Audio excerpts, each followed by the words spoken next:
बिस्मिल्लाहिर्रहमानिर्रहीम।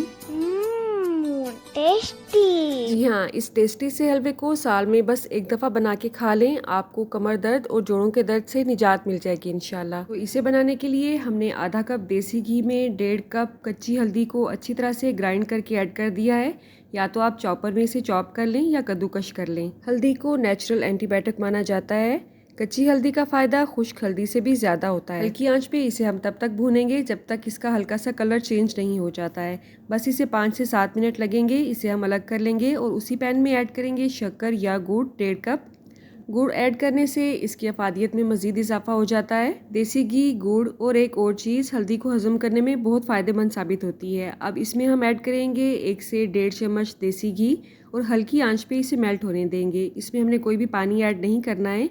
बस 2 से 3 मिनट में गुड़ या शक्कर अच्छी तरह से मेल्ट हो जाएगा तो इसमें हम हल्दी ऐड कर देंगे। इस पॉइंट पे चूल्हे की आंच को इंतहाई स्लो रखेंगे। आप देख सकते हैं घी बहुत ज़्यादा ऊपर की तरफ आ चुका है। अब इसमें हमने नट्स ऐड करने हैं। आधा कप मैंने इसमें कोकोनट का बुरादा ऐड किया है। आधा कप ही यहाँ पे मैंने चारों मगज को हल्का सा ड्राई रोस्ट करके इसमें ऐड किया है। तमाम अज्जा इस हलवे की अफादियत में इजाफा करते हैं।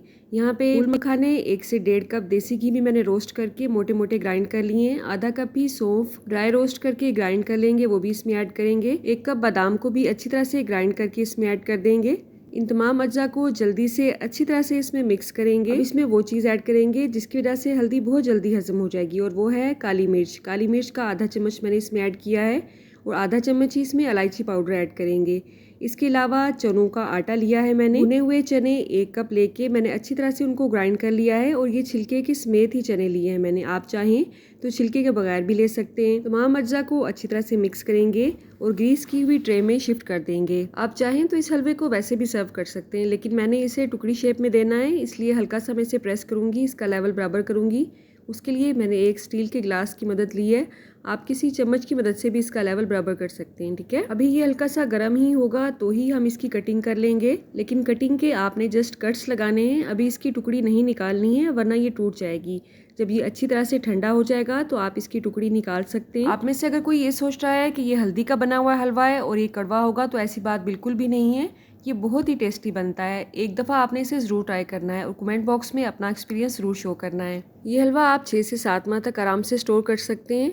अल्हम्दुलिल्लाह ये बहुत ही सॉफ्ट बनता है। ये अंदरूनी ज़ख्मों को हील करता है, कमर दर्द और जोड़ों की तकालीफ को दूर करता है और नई माओं के लिए तो ये एक कीमती तोहफा है। अल्लाह आप सबका दस्तरखान सजाए रखे और हम सबको सेहत और ईमान का रिज़्क अता फरमाए। अल्लाह हम सब के रिज़्क में कसरत से ज़्यादा बरकत और आसानी अता फरमाए। रेसिपी अच्छी लगे तो आपने चैनल को सब्सक्राइब ज़रूर करना है प्लीज़।